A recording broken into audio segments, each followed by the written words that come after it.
സന്ദീപ് 2 വാപ്പാരായിരുന്നു ഇതിന് നാഷണൽ ഹൈവേക്ക്. ഇപ്പൊ ഒരു വാപ്പിയില്ല. ഇപ്പൊ ഒരു വാപ്പിയില്ല.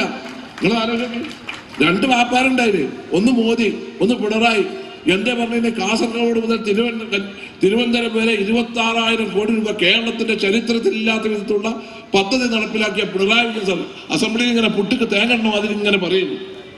ഇപ്പൊ എന്താ കാരണമുള്ളത്? ഇന്നിപ്പോ മുഖ്യമന്ത്രി എന്താ പറഞ്ഞത്? ഞങ്ങളല്ല, നിങ്ങളാവൂല. ഇനി ഇത് അപ്പുറമല്ല. നിങ്ങൾ ആലോചിക്കണം, മലപ്പുറം ജില്ലയിൽ ഇവിടെ സന്ദീപ് പറഞ്ഞല്ലോ, കോഴിക്കോട് ജില്ലയിൽ, കണ്ണൂർ ജില്ലയിൽ വരുമ്പോൾ ഒക്കെ പാലാ. എവിടെ? പാടത്തിന്. മലപ്പുറം ജില്ലയിൽ വരുമ്പോൾ ഫില്ലിങ്ങാണ്.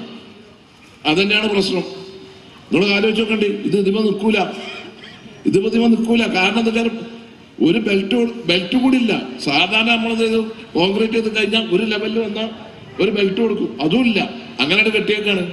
നിങ്ങൾ പോയി നോക്കണ്ടേ, കാസർഗോഡ് നിന്ന് തിരുവനന്തപുരം വരെ എത്തുമ്പോൾ കോഴിക്കോട് ജില്ലന്റെ അവിടുന്ന് കഴിഞ്ഞ് കോഴിക്കോട് നിന്ന് എലത്തൂർ കഴിഞ്ഞ് മലപ്പുറം ജില്ല കഴിഞ്ഞ് തൃശ്ശൂർ വരെ പാലം ഇല്ല. 1-2 പാലേ കൊടുത്തുള്ളൂ. അന്ന് എല്ലാവരും പറഞ്ഞതാണ് അത് പാലാണ് നല്ലത് പറഞ്ഞു. ഇപ്പൊ അല്ല, ആൾക്കാർക്ക് യാത്ര ചെയ്യാൻ ബുദ്ധിമുട്ടാണ്. ഇപ്പൊ ആരുമില്ല. പിന്നെ എല്ലാത്തിന്റെ ഉദ്ഘാടനം എങ്ങനെ?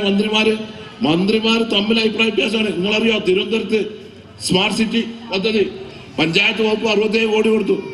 PWD ഡിപ്പാർട്ട്മെന്റ് ഒന്നുമില്ല. അവസാനം PWD മന്ത്രിക്കാണ് ഉദ്ഘാടകൻ. മന്ത്രി MP രാജേഷാണ് ഇന്നുണ്ട് മാറിയത്. ഞങ്ങളല്ല പറഞ്ഞത്, നിങ്ങളുടെ പാർട്ടിക്കാരൻ്റെ പറയണത്. അപ്പൊ അങ്ങനെ നിങ്ങളൊരു ഐക്യമൊന്നും പറയണ്ട. ഒക്കെ 100 കോടി രൂപന്റെ നിങ്ങൾ പറഞ്ഞല്ലോ, ഇവിടെ 100 കോടി രൂപയാണ് ദൂർത്ത്. എന്താ കിട്ടിയത്? ഞാൻ ചോദിക്കട്ടെ, നവകേരള സദസ്സിന് ഇവിടുന്ന് പോയ ആളുകൾക്ക് അരീക്കോട് പോയിട്ട് കൊടുത്ത പരാതിക്ക് അല്ലെങ്കിൽ അതിനോടനുബന്ധിച്ചിട്ട് വന്നുള്ള റിപ്പോർട്ട് എന്തെങ്കിലും കിട്ടിയോ? അപ്പൊ ആളുകളെ കണ്ണിൽ പൊടിയിടാനുള്ള പദ്ധതികളും പരിപാടികളായിട്ടാണ് നടക്കുന്നത്. അപ്പൊ എനിക്ക് നിങ്ങളോട് പറയണം, നമ്മൾ ഒറ്റക്കെട്ടായി നിൽക്കണം.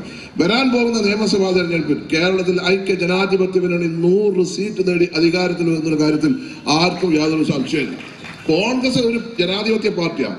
കോൺഗ്രസിന്റെ ആളുകളുടെ അഭിപ്രായങ്ങളൊക്കെ എപ്പോഴും ഒരു തുറന്നു പറയും. പക്ഷേ ഒരു ഘട്ടം വന്നാൽ കോൺഗ്രസ്സുകാരെല്ലാം ഒറ്റക്കെട്ടായി നിന്നുകൊണ്ട് തന്നെ ഐക്യ ജനാധിപത്യത്തിനുള്ളിൽ വിജയിപ്പിക്കുന്ന കാര്യത്തിൽ മുസ്ലിം ലീഗ് പാർട്ടിക്ക് യാതൊരു സംശയമില്ല.